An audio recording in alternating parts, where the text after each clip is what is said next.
warahmatullahi wabarakatuh. Bismillahirrahmanirrahim. Assalatu wassalamu ala asyrafil anbiya'i wal mursalin Sayyidina Muhammadi wa ala alihi wa sahbihi ajma'in, amma ba'du.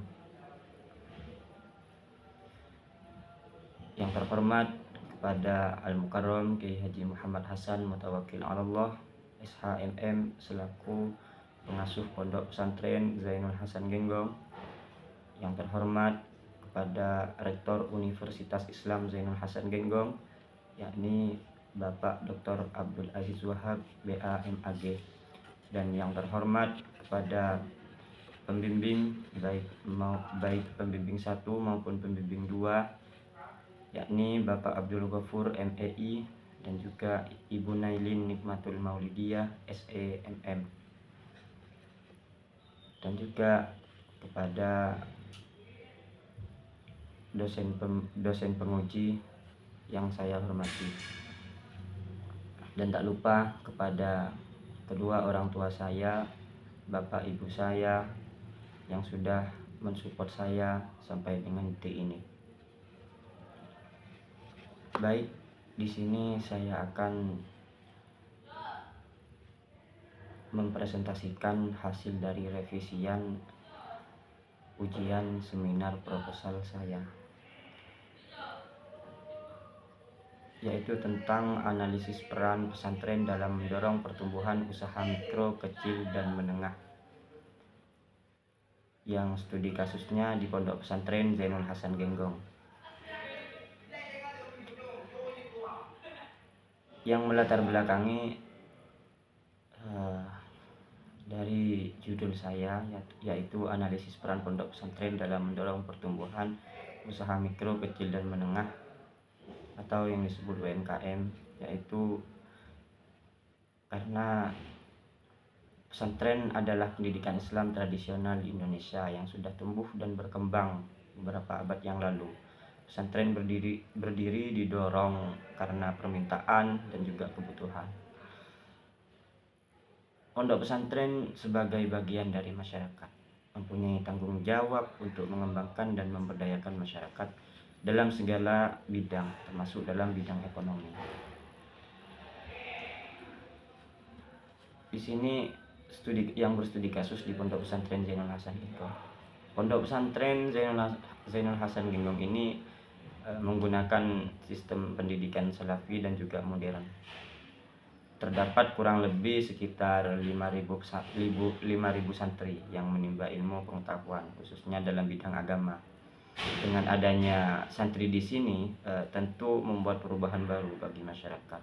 Karena jika kita lihat dari sebelumnya bagaimana di pesantren ini bisa dikatakan tidak banyak masyarakat di sekitar pesantren yang membuka usaha di sekitar pondok pesantren.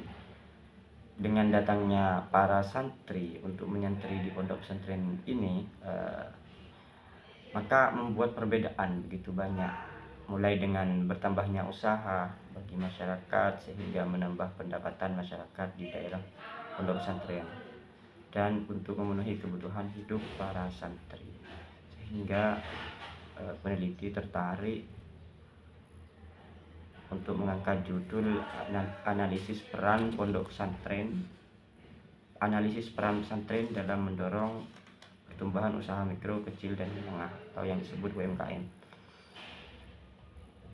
Selanjutnya fokus pada penelitian ini, fokus penelitian agar peneliti lebih fokus dan tidak meluas dari pembahasan yang dimaksud, maka peneliti akan berfokus pada peran pesantren dalam mendorong pertumbuhan pelaku UMKM yang berada di sekitar Pondok Pesantren Zainul Hasan Genggong.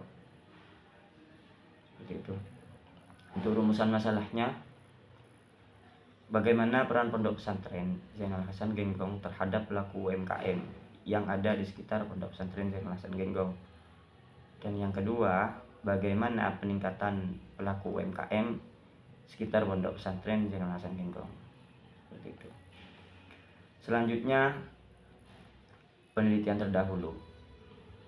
Penelitian terdahulu ini berfungsi untuk memperkuat posisi penelitian yang dilakukan saat ini dengan melihat hasil-hasil penelitian yang sudah dilakukan. Yang pertama, Umiyatul Fitriana,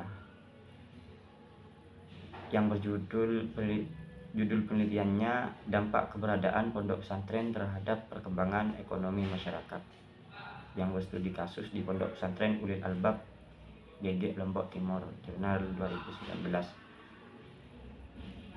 Selanjutnya, Muhammad Anwar Fatoni Ade Nur Rahim dengan judul penelitian Pesantren Value Added sebagai modal pemberdayaan ekonomi masyarakat, Kecamatan Cibadak, Lebak, Banten, Jurnal 2019. Selanjutnya, kajian teori, menguraikan tentang teori-teori yang terkait dengan variabel penelitian yang dimulai dari definisi dan indikator yang akan digunakan tersebut sebagai landasan untuk mengembangkan instrumen penelitian. Kajian penelitian ini diperoleh dari kajian literatur dan hasil penelitian yang relevan. Yang pertama, pondok pesantren. Pondok pesantren adalah suatu lembaga pendidikan agama Islam yang tumbuh serta diakui masyarakat dengan sistem asrama atau kompleks, di mana santri-santri menerima pendidikan agama melalui sistem pengajian atau madrasah yang sepenuhnya berada di bawah kedaulatan seseorang atau beberapa orang kiai dengan ciri-ciri yang bersifat karismatik serta independen dalam segala hal. Adapun elemen-elemen pondok pesantren, yang pertama ada pondok pesantren, ada masjid dan musola, dan juga ada kiai, ada santri, dan juga ada pengajaran kitab-kitab Islam klasik. Di antara elemen-elemen tersebut, maka semua elemen-elemen tersebut berkolaborasi untuk yang bertujuan untuk kebaikan pondok pesantren, demi kemajuan pondok pesantren, seperti itu, maka disebut dengan pondok pesantren. Adapun peran pondok pesantren, salah satu peran pesantren yakni sebagai lembaga sosial dan juga ekonomi. Pesantren sebagai lembaga sosial dikarenakan pada umumnya pesantren hidup dari, oleh, dan untuk masyarakat. Karena pada hakikatnya pesantren berawal dari bersama-sama dengan masyarakat yang pada akhirnya menuntut adanya peran dan fungsi pondok pesantren. Seperti itu. Adapun pemberdayaan masyarakat. Selanjutnya, pemberdayaan masyarakat. Pemberdayaan adalah membuat suatu komunitas lokal yang memiliki inisiatif atau gagasan dan kemampuan untuk melaksanakan inisiatif itu dengan kemampuan sendiri. Konsep pemberdayaan tidak hanya secara individual, tetapi secara kolektif. Dan semua itu harus menjadi bagian dari aktualisasi, seperti itu. Tujuan dari pemberdayaan ditujukan untuk meningkatkan kekuasaan dari kelompok masyarakat yang kurang beruntung, seperti itu. Selanjutnya, UMKM atau usaha mikro, kecil, dan menengah. UMKM adalah usaha produktif yang dimiliki perorangan maupun badan usaha yang telah memenuhi kriteria sebagai usaha kecil, usaha mikro, seperti itu. Adapun kerangka konseptualnya, yang pertama dari pondok pesantren. Selanjutnya, peran pondok pesantren. Sebagai lembaga sosial dan ekonomi. Pesantren sebagai lembaga sosial dikarenakan pada umumnya pesantren hidup dari dan untuk masyarakat. Dan selanjutnya, teori pemberdayaan ekonomi masyarakat. Langkah-langkah yang nyata yang harus diupayakan agar pertumbuhan ekonomi masyarakat berlangsung dengan cepat sehingga diupayakan agar bertumbuh. Itu. Selanjutnya, teori usaha mikro, kecil, dan menengah menurut Saritatul Fitri. adalah suatu pihak yang ikut andil cukup besar dalam pergerakan perekonomian nasional. UMKM di sini berkontribusi dalam meningkatkan nilai pendapatan nasional, penyedia lapangan kerja, dan peningkatan bagi masyarakat yang berpendapatan rendah dan dapat memanfaatkan bahan baku lokal agar menghasilkan barang dan jasa untuk digunakan oleh masyarakat luas, seperti itu. Selanjutnya, pendekatan dan jenis penelitian.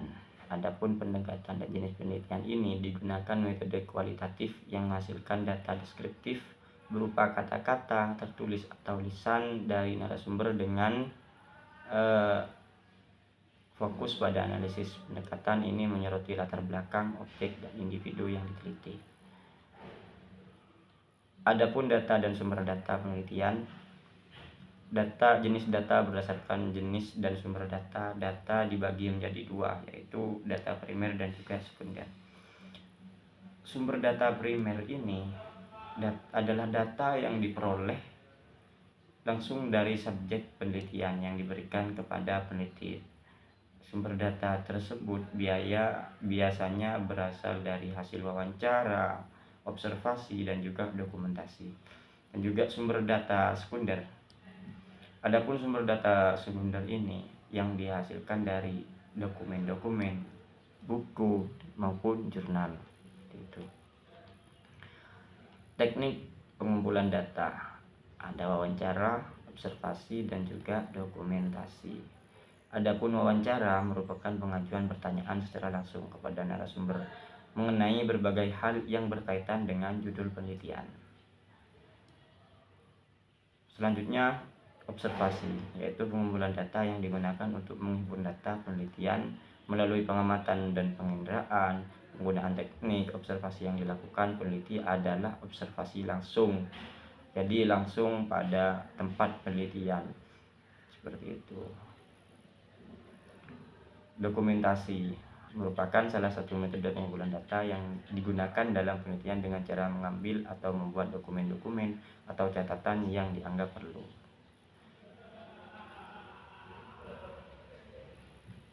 Mungkin itu saja yang dapat saya sampaikan, yang dapat saya paparkan dari judul penelitian saya, dan juga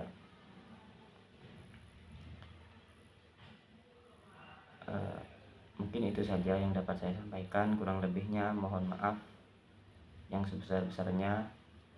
Saya akhiri. Wassalamualaikum warahmatullahi wabarakatuh.